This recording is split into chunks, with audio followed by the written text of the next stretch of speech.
की बात करेंगे एक्सपेरिमेंट नंबर 3। अब इसने क्या कहा, induction due to current changing in the neighbourhood. अब इंडक्शन किस वजह से हो रहा है, जो नेबरहुड में चेंजिंग आ रहे हैं उसकी वजह से करंट। अब हमें यहाँ पे क्या करना है, दो डिफरेंट कॉइल, हमें दो डिफरेंट वो लेनी है, दोनों जो मीडियम में दोनों डिफरेंट, जैसे इसमें जैसे सिंगल, आपको सिंगल इसमें जैसे दोनों डिफरेंट हम लेने वाले हैं, जस्ट लाइक मैं आपको दोनों, आपको इसमें एक current changing the neighbour circuit, दोनों में अलग है, पी एंड बी, दो मटेरियल हमने ले लिए, दोनों अलग अलग है, हमें वही चीज आपस में शेयर करना है।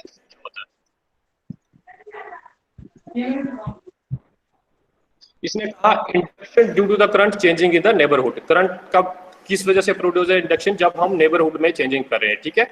That is consider two coils P and B, हम दो कॉइल ले लेते हैं P and B, bond over each other over an insulated cylinder core. हम अपने पी एंड बी दो ले लिए कॉइल्स, जो किसके ऊपर बाउंड कर रहे हैं, एक इंसुलेटेड सिलेंडर कोर के ऊपर, ठीक है। The two coils are electrically insulated from each other. वो electrically insulated from, electrical जो कल बच्चे जो स्टूडेंट थे, electrically insulated means किस लिए, अगर नहीं होगा तो क्या होगा, जो कल स्टूडेंट क्लास में थे, कोई भी बच्चा,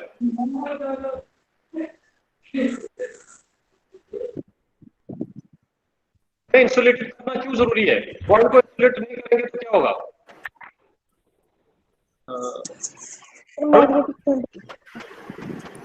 क्या हो जाएगा, मैग्नेटिक फील्ड के लिए आवश्यक होता है, आवश्यक होता है, ग्रेटर मैग्नेटिक फील्ड के जरूरी होता है, ठीक है। तो इंसुलेट नेक्स्ट, हम उसके बाद क्या करेंगे। मुझे नहीं आ रही है, आपकी आवाज नहीं आ रही, आवाज कट रही है सर आवाज। 1 मिनट मैं रिजॉइन कर लेता हूं, एक मिनट मैं रिजॉइन कर रहा हूँ।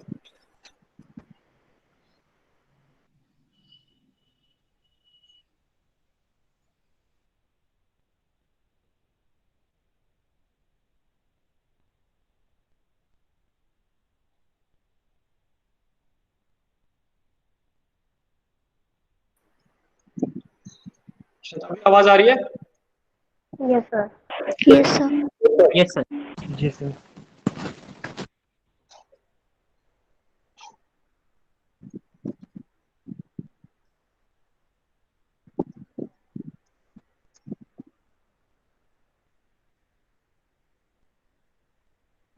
तो अब ये सेकंड इसमें फर्स्ट में रिपीट कर देता हूं आपकी लाइन। एक्सपेरिमेंट 3 में उसने ये कहा कि induction due to the current changing in the neighbourhood, अगर हम नेबरहुड में कॉइल में अगर करंट चेंज करते हैं तो उस वजह से भी करंट प्रोड्यूस होगा, ठीक है। कैसे होगा, उसने कहा कि consider two coils P and B, हम दो कंसीडर कॉइल कर लेते हैं P and B, bonded over each other over an insulated cylindrical core. अब एक इंसुलेटिंग सिलेंड्रिकल कोर के ऊपर हम इनको बॉन्ड कर लेते हैं। तो two coils are electrically insulated from each other, दोनों कॉइल्स को हमें इलेक्ट्रिकल इंसुलेट करना है ईच अदर से, ठीक है, एक दूसरे से। A source of DC that varies in intensity is connected to the circuit। अब क्या करना है हमें, DC means direct current, ठीक है। एक सोर्स हमें लेना है DC का डायरेक्ट करंट का, जो वेरी करेगा इंटेंसिटी में, वो हमें कनेक्ट करना है सर्किट के साथ ऑफ कॉइल P, ठीक है। While galvanometer is connected to the circuit of the coil B, वो हमें जो galvanometer अटैच करना है वो सर्किट ऑफ कॉइल B में करना है। मैं आपको शो करूंगा कैसे।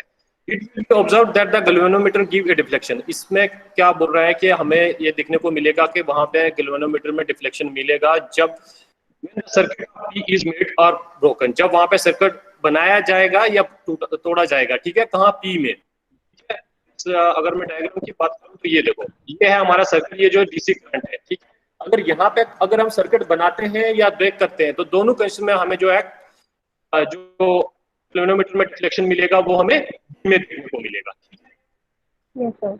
ये कहने का मतलब इस लाइंस को लिखी गई हमने लिखी हुई है, ठीक है। All these experiment indicate that the cause of electric current is the change in the magnetic flux, but whatever the cause may be, ठीक है। अब तीनों एक्सपेरिमेंट में उसने यही चीज बताई है कि इंडिकेट करती है कि जो कॉज ऑफ इलेक्ट्रिक करंट का है वो कौन सा है, change in the magnetic flux. जब भी मैग्नेटिक फ्लक्स में चेंज आएगा वो करंट प्रोड्यूस करेगा, ठीक है।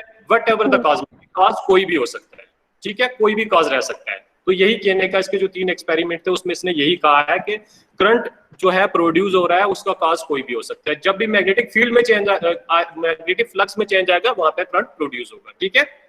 Yes sir. अभी तक तीनों चीजें जो पढ़ी उसमें आपने देखा जब तक मैग्नेटिक फ्लक्स में चेंज नहीं आएगा तो करंट नहीं वहां पे प्रोड्यूस होने वाला। जब वहां पे फिर तो यही चीज इसने कहा तीन एक्सपेरिमेंट में कि जब भी मैग्नेटिक फ्लक्स में चेंज आएगा वहां पे करंट प्रोड्यूस होगा, चाहे उसका रीजन कोई भी रहा हो। ठीक है, नेक्स्ट इसमें बात करते हैं Faraday laws of electromagnetic induction. Faraday laws of electromagnetic induction क्या चीज है? Faraday laws deal with the induction of EMF in an electrical circuit. उसने ये कहा वो किससे डील करता है? Electric motive force. ठीक है, तो इंडक्शन मोटिव फोर्स को हम और क्या बोल सकते हैं, अदर नेम क्या दे सकते हैं इसको? हम ईएमएफ को नेक्स्ट और नाम क्या बता सकते हैं? Non electrical voltage. वोल्टेज। तो उसने बेसिकली क्या बोला कि फैराडे लॉ डील करते हैं इंडक्शन ऑफ मतलब electric motive force in electric circuit में। When magnetic flux link with the circuit changes, जब जो मैग्नेटिक फ्लक्स जो सर्किट के साथ लगा वो चेंज होगा।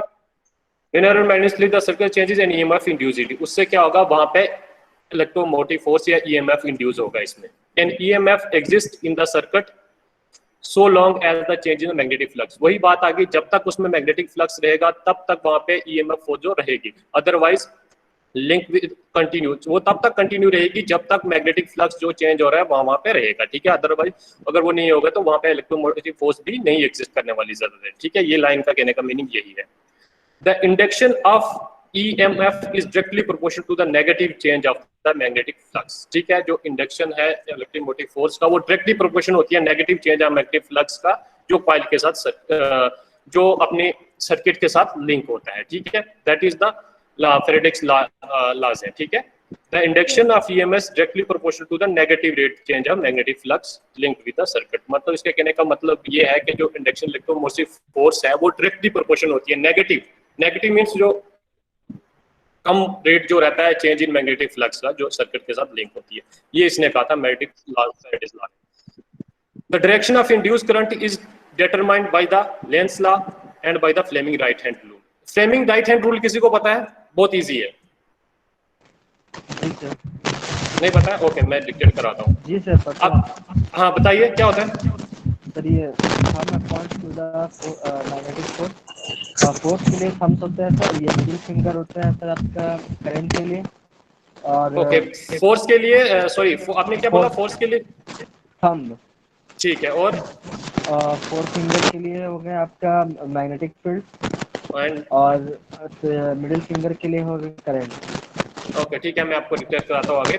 तो पहले हम देख लेते हैं क्या होता है। Direction of the induced current is determined by the Lenz and the Fleming right hand. अब जो डायरेक्शन है इंड्यूस्ड करंट की वो कौन डिटरमाइन करता है? तो Lenz law and second the Fleming right hand rule. दो चीजों से हमें डायरेक्शन जो करंट की वो डिटरमाइन कर सकते हैं। ठीक है, अब ये क्या होते हैं? लेंस लॉ पढ़ते हैं पहले।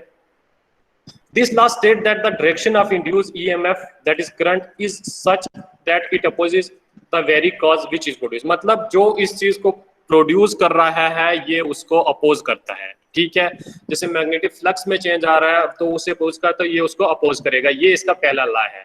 ठीक है, लेंस लॉ यही बोल रहा है कि this law state that the direction of induced EMF, that is current, वो जो डायरेक्शन है वो क्या is such that it oppose the very cause. मतलब जो इस चीज को जो इसको प्रोड्यूस कर रहा है ये उसी को अपोज करता है। ठीक है, क्लियर है बेटा? फिर से मैं रिपीट कर देता हूँ। This law state that the direction of induced EMF, that is current, is such that it oppose the very cause which produce it। मतलब इसका कोई भी cause हो जो उसको प्रोड्यूस कर रहा है ये उसको अपोज करेगा।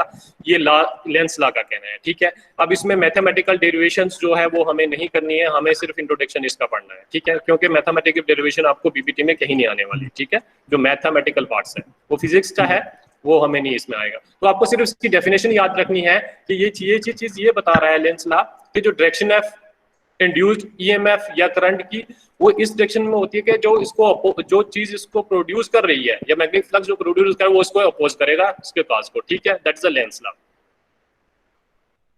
अब आ गया Fleming right hand rule.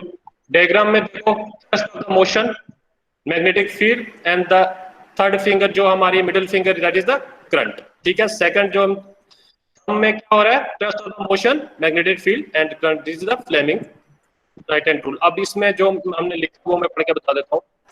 It gives the direction of induced EMF. ये क्या करता है, हमें डायरेक्शन देता है इलेक्ट्रोमोटिव फोर्स या करंट की in a conductor moving in a magnetic field. एक कंडक्टर में जब वो मूव कर रहा है मैग्नेटिक फील्ड में, ठीक है। It state that if the thumb, index and middle finger of the right hand are stretch manually perpendicular. Means ये कह रहा है कि जब हम अपना जो राइट हैंड है उसका थंब ले लें, इंडेक्स फिंगर ले लें, या उसके बाद उसको स्ट्रेच करें perpendicular, the thumb indicate motion, index finger indicate direction of the field and middle finger indicate the direction of the induced current। जो आपको डायग्राम है ये इसमें क्लियर हो रहा है, ठीक है। Yes sir. क्लियर दिख रहा है बेटा सबको? Yes sir. जी सर। ओके, मैं एक बार इसमें लाइव ही परपेंडिकुलर देखो, थ्रेशोल्ड एंड देखिए दोनों जो परपेंडिकुलर में thrust of the motion, magnetic field की डायरेक्शन और last only the current the middle finger, ठीक है। ये तो था हमारा आज तक का, ये हमारा जो है मैग्नेटिज्म जो है कंप्लीट, इसमें इतना ही पढ़ना था हमें। कल के क्वेश्चंस कुछ पूछ लेता हूं मैं आपसे। नंबर 1, हाँ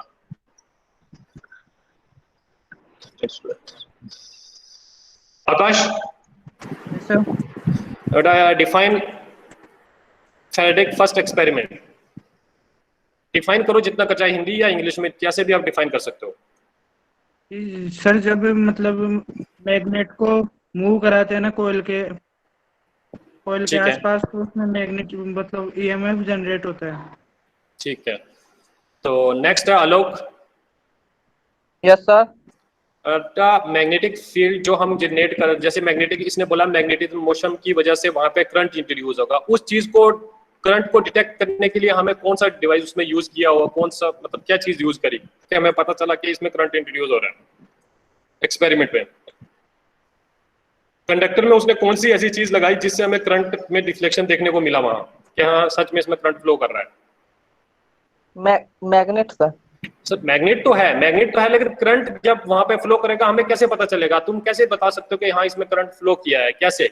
उसने क्या अटैच किया था ऐसी चीज एक्सपेरिमेंट में कंडक्टर में? फर्स्ट लॉ में देखो, गैल्वेनोमीटर, ठीक है। गैल्वेनोमीटर उसने अटैच किया था, उसी में हमें क्या डिफ्लेक्शन मिला था। इट मींस हमें पता चला था कि वहां पे करंट प्रोड्यूस हुआ है। नेक्स्ट है अनंत।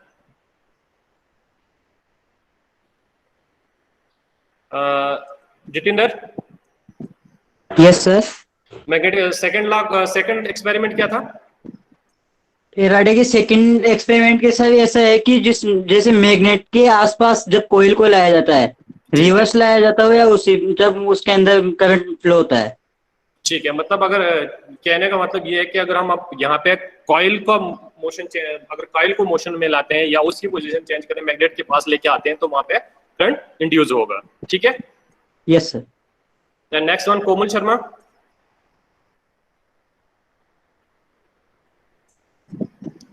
कुशल।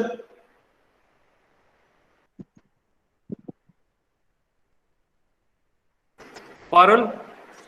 Yes sir. बताओ बेटा, फैराडे का थर्ड एक्सपेरिमेंट क्या कहता है? Faraday's third experiment states that it doesn't matter that we move coil or magnet. If we move coil, then also electric current will produce, and if we move magnet, then also electric current will produce. ठीक है, और कोई definition? पूजा, okay ठीक है। Puja Kumari. Yes sir. Experiment, third experiment क्या कहता है इसका, फैराडे का? This experiment indicate the cause of electric current in change in magnetic field, whatever the cause may be.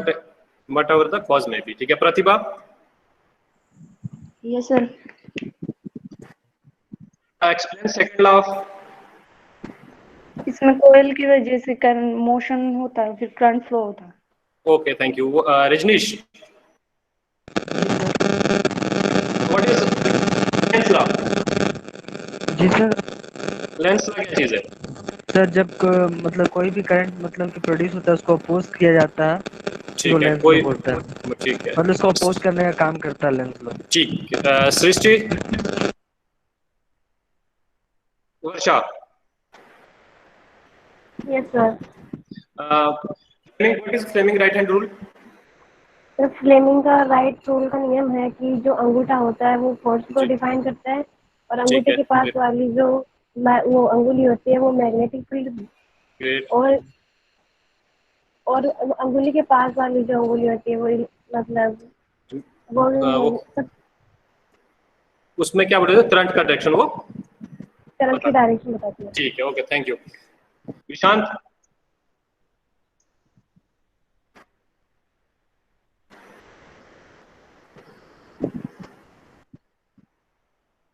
ये कल कौन से बच्चे क्लास में नहीं थे जो आज हैं, जो बोल रहे सर हम कल नहीं थे, मैं उनको दोबारा से क्लास में लूंगा, मतलब एक्स्ट्रा क्लास उनको दे दूंगा, जो सिलेबस रह रहा है वो मैं कंप्लीट करूंगा। वॉइस कट रही है सर।